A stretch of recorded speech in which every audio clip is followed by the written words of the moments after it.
Hello students.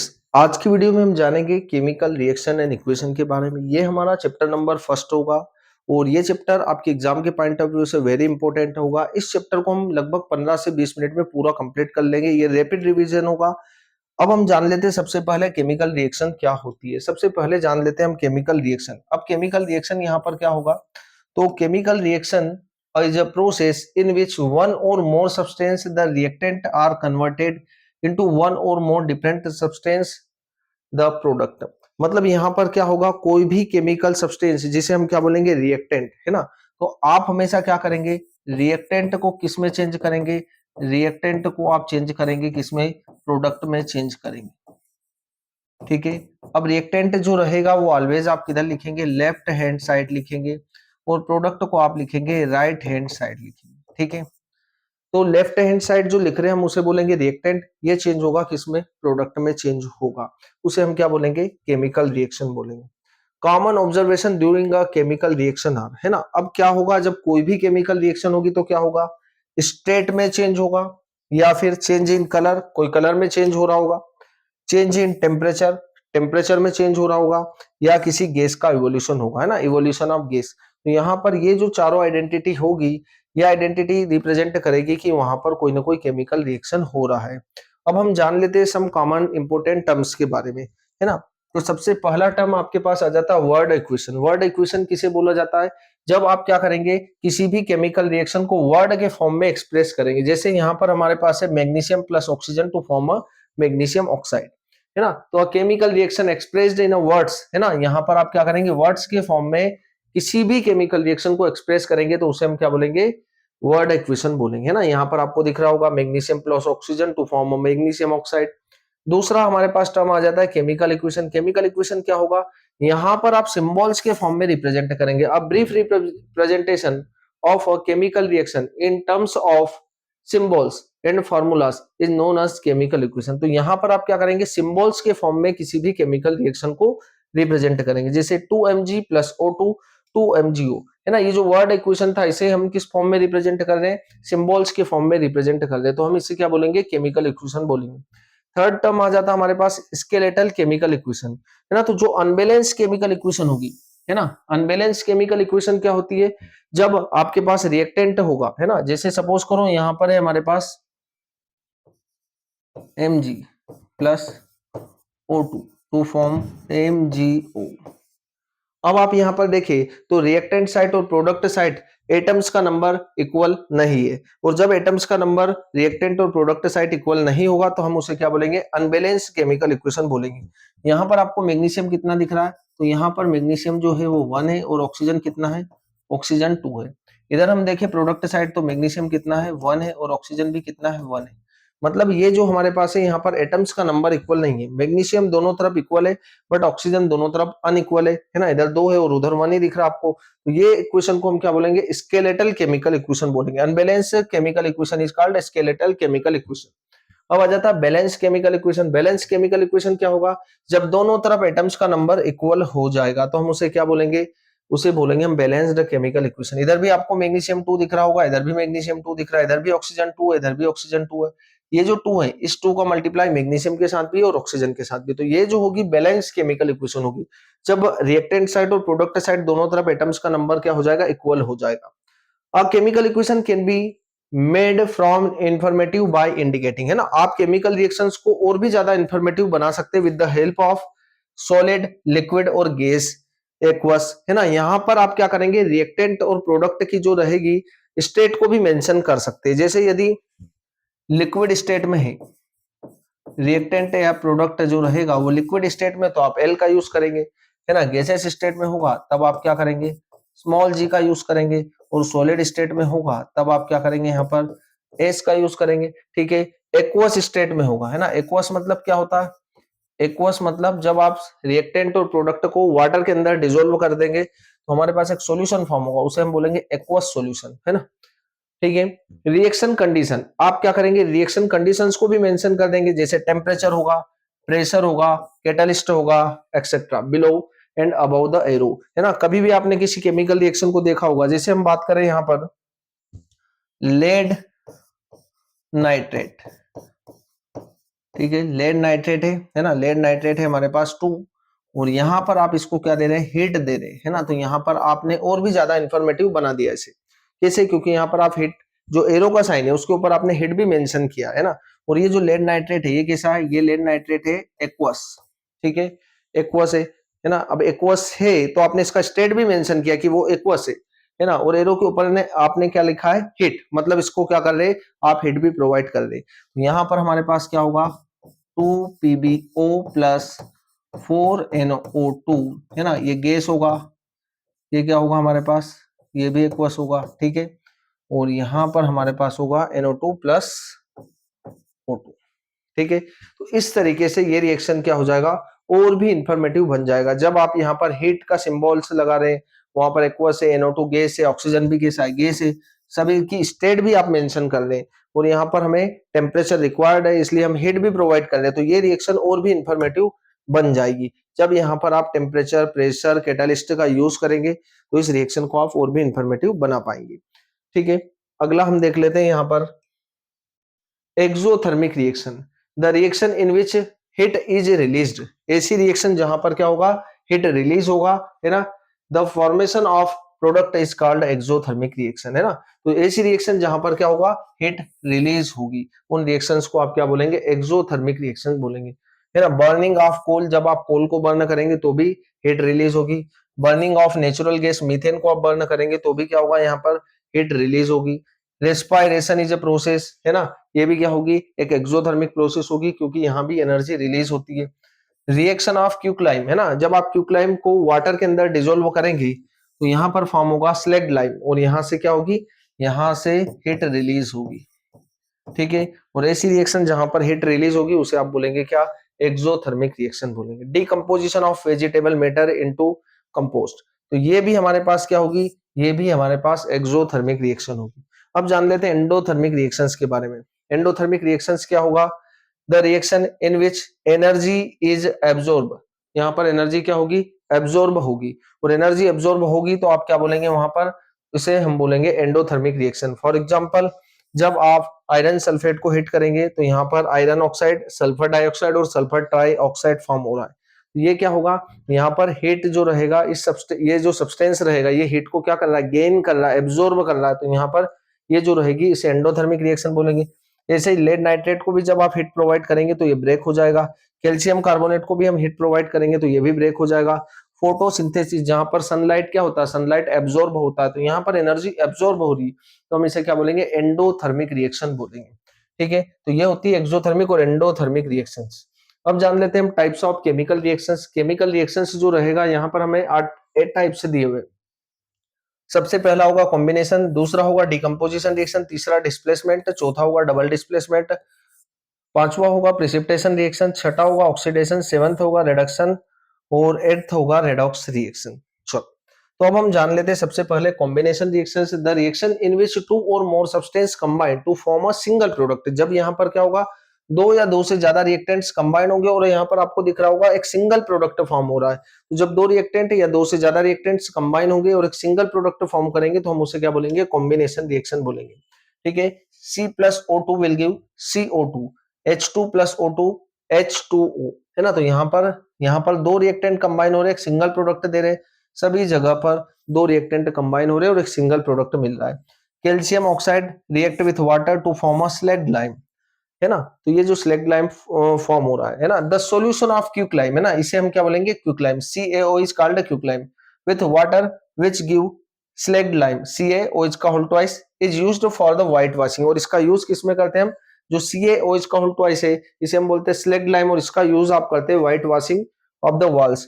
This slag lime react with CO2, है ना। अब जब अपन इसे क्या करेंगे, वॉल के ऊपर जो है पेंट कर देंगे तो ये क्या करेगा, एटमॉस्फेरिक कार्बन डाइऑक्साइड से रिएक्ट कर लेगा और यहाँ पर जो फॉर्म करेगा CaCO3, कैल्शियम कार्बोनेट को क्या करेगा, यहाँ पर कैल्शियम कार्बोनेट को फॉर्म करेगा and give shiny finish to wall. और आपकी जो वॉल रहेगी उसकी जो ब्राइटनेस रहेगी वो और बढ़ जाएगी, है ना। वो किसके कारण बढ़ेगी, कैल्शियम कार्बोनेट के कारण, ठीक है। यहाँ पर आपको दिख रहा होगा स्लैग लाइम रिएक्ट कर रहा है कार्बन डाइऑक्साइड के साथ और क्या फॉर्म कर रहा है, कैल्शियम कार्बोनेट को फॉर्म कर रहा है। तो ये रिएक्शंस जो रहेगी, ये रिएक्शंस आपके पास क्या है, ये रिएक्शंस भी कॉम्बिनेशन रिएक्शन है ना, ये कॉम्बिनेशन रिएक्शन है क्योंकि यहाँ पर दो रिएक्टेंट कंबाइन हो रहे हैं और एक सिंगल प्रोडक्ट फॉर्म कर रहे हैं। नेक्स्ट हमारे पास है सम इंपोर्टेंट कंपाउंड्स, है ना। अब कुछ इंपोर्टेंट कंपाउंड्स भी केमिकल फार्मूला CaO, हम इसे क्या बोलते हैं, कैल्शियम ऑक्साइड, और इसे ही बोला जाता है, इसका जो कॉमन नेम होगा वो होता है क्विक लाइम। दूसरा हमारे पास होता है CaOH का होल ट्वाइस, इसका जो केमिकल नेम होता है वो होता है कैल्शियम हाइड्रोक्साइड, और कॉमन नेम होता है वो क्या होता है, स्लैग लाइम होता है। केमिकल फार्मूला आप कैल्शियम कार्बोनेट, इसका केमिकल नेम है कैल्शियम कार्बोनेट, और कॉमन नेम होगा लाइमस्टोन, मार्बल और चाक, है ना, ये मार्बल और चाक में भी यूज होता है कैल्शियम कार्बोनेट का। ठीक है, तो ये जो होंगे इंपोर्टेंट कंपाउंड्स थे। नेक्स्ट हमारे पास आ जाता है डीकंपोजिशन रिएक्शन, जो सेकंड टाइप आता है ना, the reaction in which single reactant split. यहाँ पर क्या होगा, एक सिंगल रिएक्टेंट जो रहेगा वो स्प्लिट होगा, ब्रेकडाउन होगा, और क्या करेगा, यहाँ पर टू और मोर प्रोडक्ट फॉर्म करेगा, है ना, उसी रिएक्शन को आप क्या बोलेंगे, डीकंपोजिशन रिएक्शन बोलेंगे। यहाँ पर जो डिकम्पोजिशन रिएक्शन होगी आपके पास थ्री टाइप्स की होगी, थर्मल डिकम्पोजिशन, फोटो डिकम्पोजिशन और इलेक्ट्रिक डिकम्पोजिशन। ये डिकम्पोजिशन रिएक्शंस के टाइप होंगे। सबसे पहला थर्मल डिकम्पोजिशन रिएक्शन होगा, the decomposition reaction which is carried out by heating, है ना, ये किसकी वजह से हो रहा है, हीट की वजह से। यहाँ पर आप जो एनर्जी जो रहेंगे वो किसी भी रिएक्टेंट्स को देंगे, वो किस फॉर्म में दे रहे हैं, हीट के फॉर्म में दे रहे हैं। तो यहाँ पर क्या हो रहा है, जब आयरन सल्फेट क्या हो रहा है, यहाँ पर ब्रेक हो रहा है, तो आयरन ऑक्साइड सल्फर डाइऑक्साइड और सल्फर ट्राइऑक्साइड को फॉर्म कर रहा है। पर यहाँ पर आप जो एनर्जी के लिए एनर्जी सोर्स का यूज करेंगे वो हीट करेंगे। ठीक है, यहाँ पर जब लेड नाइट्रेट को भी आप क्या करेंगे, हीट प्रोवाइड करेंगे, तो ये भी ब्रेक हो जाएगा और यहाँ से एक NO2 गैस इवॉल्व होगी और इस NO2 गैस का कलर होगा ब्राउन। ठीक है, कैल्शियम कार्बोनेट को भी हीट प्रोवाइड करेंगे तो एक क्विक लाइम और कार्बन डाइऑक्साइड में डिवाइड हो जाएगा, है ना। तो यहाँ पर आप जो एनर्जी सोर्स का यूज कर रहे हैं वो हीट कर रहे हैं, इसलिए इस रिएक्शन को आप बोलेंगे थर्मल डिकम्पोजिशन। सेकंड टाइप आ जाता है हमारे पास, सेकंड है फोटो डिकम्पोजिशन, है ना। फोटो डिकम्पोजिशन के पहले हम यहाँ पर कुछ इंपोर्टेंट पॉइंट्स के बारे में जान लेते हैं। CaO, है ना, quick lime is used in manufacturing of cement, है ना, इसका यूज अपन सीमेंट इंडस्ट्री में करते हैं। The colour of ferrous sulphate crystal से इज ग्रीन, है ना, कैसा होगा, लाइट ग्रीन कलर में होगा, है ना। यहाँ पर जब हमने आयरन सल्फेट का डिकम्पोजिशन किया तो इसका जो कलर होगा वो कैसा है, लाइट ग्रीन कलर होता है। नाइट्रोजन डाइऑक्साइड, ये ब्राउन फ्यूम्स के फॉर्म में होती है। दूसरा आ जाता है फोटो डिकम्पोजिशन, है ना। फोटो डिकम्पोजिशन क्या होगी, जहां पर एनर्जी सोर्स के फॉर्म में आप सनलाइट का यूज करेंगे ना, किसी भी रिएक्टेंट को ब्रेक करने के लिए आप सनलाइट का यूज करेंगे, वो रिएक्शन को हम क्या बोलेंगे, फोटो डिकम्पोजिशन। जैसे AgCl जो रहेगा वो सनलाइट की प्रेजेंस में Ag और Cl में डिवाइड हो जाएगा, ऐसे AgBr जो रहेगा वो Ag और Br में डिवाइड हो जाएगा, है ना, Br2 में। This reaction are used in a black and white photography. इस रिएक्शन का यूज आप कहां पर करते हैं, जो AgBr का डिकम्पोजिशन हो रहा है इसका यूज आप कहां पर करेंगे, ब्लैक एंड व्हाइट फोटोग्राफी में यूज करते हैं। तो ये आ जाती है हमारी सेकंड टाइप। थर्ड टाइप आपके पास है electrical decomposition, the decomposition reaction which is carried out by electricity is called electrical decomposition. मतलब यहाँ पर आप एनर्जी सोर्स के फॉर्म में इलेक्ट्रिसिटी का, इलेक्ट्रिकल एनर्जी का यूज करेंगे, और यहाँ पर जब आप वाटर जो रहेगा इसको डिकम्पोज करेंगे तो यहाँ हाइड्रोजन और ऑक्सीजन गैस रिलीज होगी।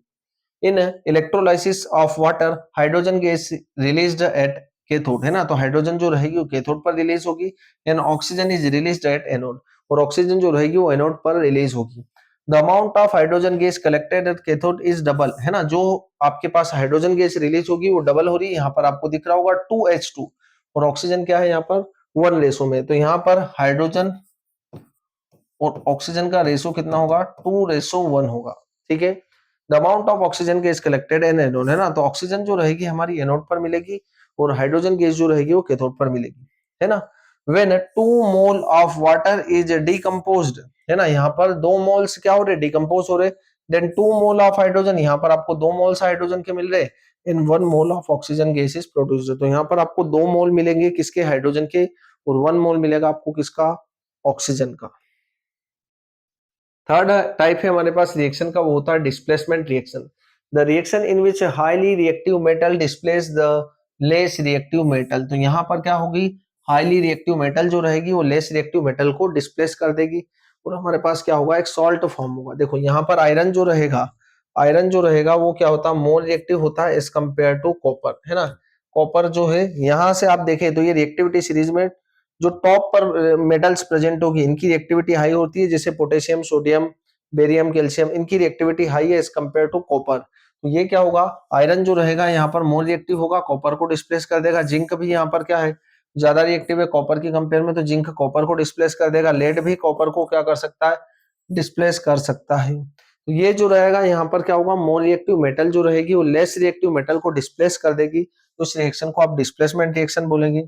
फोर्थ टाइप आ जाता है हमारे पास double displacement reaction. Double displacement reaction क्या होगा, जहां पर आयंस का एक्सचेंज होगा, जैसे Na+ है, SO4 2- है, ठीक है, जैसे Ba+2 है और Cl- है। तो यहाँ पर Na को आपको Cl के साथ जोड़ देना और Ba को SO4 के साथ जोड़ देना है ना। तो यहाँ पर आपके पास BaSO4 का वाइड प्रेसिपिटेट फॉर्म होगा, है ना। प्रेसिपिटेट हम किसे बोलते हैं, जो इनसोल्यूबल सब्सटेंस फॉर्म होगा उसे हम बोलते हैं प्रेसिपिटेशन रिएक्शन। और NaCl फॉर्म हो रहा है। H2SO4 यहाँ पर क्या हो रहा है, H+ है, SO4-2 है, Ba+2 है, Cl- है। तो यहाँ पर H को आपको Cl के साथ जोड़ देना और Ba को SO4 के साथ जोड़ देना। तो यहाँ भी आपके पास BaSO4 का एक प्रेसिपिटेट फॉर्म होगा, इनसोल्यूबल सब्सटेंस फॉर्म होगा। पर यहाँ पर डबल डिस्प्लेसमेंट रिएक्शन का मतलब ये होगा, यहाँ पर आयन का एक्सचेंज हो रहा है, इसका प्लस इसके माइनस है, इसका प्लस इसके माइनस है, यहाँ पर आयंस का एक्सचेंज हो रहा है, तो हम उस रिएक्शन को क्या बोलेंगे, डबल डिस्प्लेसमेंट रिएक्शन बोलेंगे। अगला हम जान लेते हैं precipitation reaction. The reaction that produced a precipitate PPT is called precipitation reaction, है ना। पीपीटी क्या होता है, जो पीपीटी रहेगा ये होता है इनसोल्यूबल सब्सटेंस। इनसोल्यूबल सब्सटेंस को बोला जाता है पीपीटी, है ना। यहाँ पर Na2SO4 का रिएक्शन BaCl2 से करा रहे, तो BaSO4 का कैसा पीपीटी बन रहा है, व्हाइट पीपीटी बन रहा है ना। इसका कलर जो रहेगा वो व्हाइट होगा। तो उन रिएक्शन को क्या बोलेंगे, उन रिएक्शन को प्रेसिपिटेशन रिएक्शन बोलेंगे। जब दो सॉल्ट का आपस में रिएक्शन कराएंगे तो वहां पर आयंस का एक्सचेंज हो जाएगा, और आयंस का एक्सचेंज होने के बाद एक इनसोल्यूबल सब्सटेंस फॉर्म होगा, उसी को आप प्रेसिपिटेशन रिएक्शन बोलते हैं। अगला जान लेते हैं हम some important compound and their colour. Nitrogen dioxide, इसका ब्राउन कलर होता है, याद रखें आप। Hydrated ferrous sulphate ApSO4 into 7H2, इसका कलर ग्रीन होता है। फेरस सल्फेट जो रहेगा वो ब्राउन कलर का होता है। सिल्वर क्लोराइड जो रहेगा व्हाइट कलर का होता है। हाइड्रेटेड कॉपर सल्फेट का कलर होता है ब्लू कलर होता है, और कॉपर सल्फेट का कलर होता है व्हाइट, है ना। जो क्या होगा, इससे जब वाटर रिमूव हो जाएंगे तो इसका कलर व्हाइट हो जाएगा। कॉपर ऑक्साइड का कलर होता है ब्लैक, ठीक है। तो ये आपको कंपाउंड्स के कलर पता होने चाहिए। अगला आ जाता है ऑक्सीडेशन एंड रिडक्शन। ऑक्सीडेशन क्या होगा, the process of addition of oxygen और removal of hydrogen is called oxidation, और the process of loss of electron is called oxidation. मतलब क्या होगा, ऑक्सीजन ऐड होगा या हाइड्रोजन रिमूव होगा या लॉस ऑफ इलेक्ट्रॉन्स होगा। यहाँ पर क्या होगा, इलेक्ट्रॉन्स का लॉस भी हो सकता है, जैसे copper plus oxygen to form a copper oxide. अब यहाँ पर हम देखिए रिएक्टेंट साइड कॉपर, और इधर क्या है, कॉपर से ऑक्सीजन जुड़ा है, मतलब कॉपर का क्या हो रहा है, ऑक्सीडेशन हो रहा है। क्या हो रहा है, ऑक्सीडेशन हो रहा है, ठीक है। क्योंकि इधर कॉपर आपको अकेला दिख रहा है रिएक्टेंट साइड, और प्रोडक्ट साइड कॉपर के साथ ऑक्सीजन जुड़ा। ऐसे ही बात करते हैं हम रिडक्शन की। The process of addition of hydrogen, यहाँ पर हाइड्रोजन ऐड होगा और removal of oxygen is called reduction. The process of gain of electron, यहाँ पर इलेक्ट्रॉन का गेन होगा, वहां पर इलेक्ट्रॉन्स का लॉस हो रहा था। जैसे यहाँ पर Na+H2, यहाँ पर सोडियम से क्या जुड़ा हुआ है, रिएक्टेंट साइड देखिए हम, तो सोडियम क्या है, यहाँ पर सोडियम अकेला दिख रहा है, बट प्रोडक्ट साइड देखे तो सोडियम के साथ क्या जुड़ा हुआ है, हाइड्रोजन जुड़ा हुआ है। तो इसे आप क्या बोलेंगे, रिडक्शन, है ना। Addition of hydrogen is called reduction, ठीक है। ये हो जाएगा ऑक्सीडेशन और रिडक्शन। नेक्स्ट है रेडॉक्स रिएक्शन, है ना। Redox reaction, the reaction in which both oxidation and reduction takes place simultaneously is called redox reaction, है ना। ऐसी रिएक्शन जहां पर ऑक्सीडेशन भी होगा और रिडक्शन भी होगा, उसी को आप क्या बोलेंगे, रेडॉक्स रिएक्शन बोलेंगे। Oxidising agent, the substance which get reduced, है ना। ऑक्सीडाइजिंग एजेंट क्या होंगे, जो सेल्फ क्या होंगे, रेड्यूस्ड होंगे, जो सेल्फ क्या होंगे, रेड्यूस्ड होंगे itself, and oxidise the other substance, और अदर सब्सटेंस को क्या करेंगे, ऑक्सीडाइज करेंगे, ठीक है। Is known as oxidising agent. And reducing agent क्या होंगे, the substance which get oxidise, जो सेल्फ क्या होंगे, सेल्फ ऑक्सीडाइज होंगे, और अदर स्पीसीज को क्या करेंगे, रिड्यूस करेंगे, उन्हीं को हम क्या बोलेंगे, रिड्यूसिंग एजेंट बोलेंगे। जैसे फॉर एग्जाम्पल के लिए MnO2 plus HCl, MnCl2 plus 2H2 plus Cl2। यहाँ पर HCl जो है ना, अब देखो इधर आपको Cl दिख रहा है ना, और इधर Cl किसके साथ जुड़ा हुआ है, Mn के साथ जुड़ा है। तो HCl जो रहेगा, है ना, ये जो HCl है, ये क्या हो रहा है, ये ऑक्सीडाइज हो रहा है। क्यों ऑक्सीडाइज हो रहा है? क्योंकि इससे हाइड्रोजन क्या हो रहा है? रिमूव हो रहा है ना। मैग्नीज जुड़ा हुआ, देखो इधर, इधर क्लोरीन के साथ हाइड्रोजन जुड़ा हुआ है और इधर क्लोरीन के साथ क्या जुड़ा हुआ है? मैग्नीज जुड़ा हुआ है। और हाइड्रोजन क्या है, यहाँ से हाइड्रोजन रिमूव हो रहा है, तो HCl क्या होगा? ऑक्सीडाइज टू Cl2, है ना। यहाँ पर भी देख सकते हैं आप, इधर हाइड्रोजन अटैच है, इधर हाइड्रोजन रिमूव हो चुका है। और हाइड्रोजन के रिमूवल को आप क्या बोलते हैं? हाइड्रोजन के रिमूवल को हम बोलेंगे क्या? ऑक्सीडेशन।